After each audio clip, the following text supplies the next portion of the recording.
international kabaddi player पैरां दा छोड़ा नौजवान कमल शहजाद डोगर अगे सजाद गुज्जर शकील जट शमसुद्दीन सदके जावां ते छोटा मानी बल्ले बल्ले बल्ले चेन बहुत तगड़ी पाकिस्तान आर्मी दे चार तगड़े और निकल के लगा शकील अहमद जट और चढ़ाई करके पट चीरिया मुंडाए कहंदा लैके दिल विच है वड्डी दलील खड़ा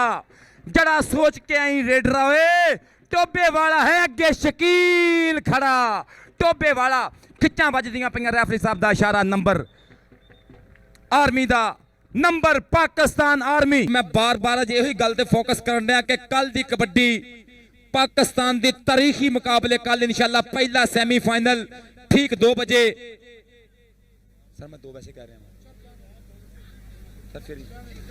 ठीक 2 बजे इधर शकील जट दे काम वेख लो की करदा पिया ए धक्के वजदे पे मानी संधू दे शकीले जट दा जफ्फा इस साइयां दे रस्ते डक्के इस कुडियाल ने वंगे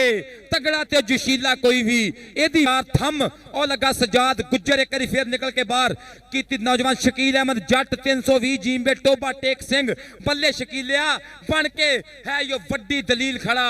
टोबे वाला है इत्थे शकाए आपे वड़ गया आओ नंबर जाफी दा जी शकीला जट जिन्हों जफा लावे 1000 रुपया 1000 रुपया जमा हो गया सदर साहब को आ लो जी 1000 ਤੁਹਾਡਾ ਗਿਆ ਜੇ आ देखो आए हाय 1000 होर लाओ तो जफा दूजा भी लो क्या बात है ताड़ी मारो यार ताड़ी मारो दौड़ी मेला 10 मार्च जिदे विच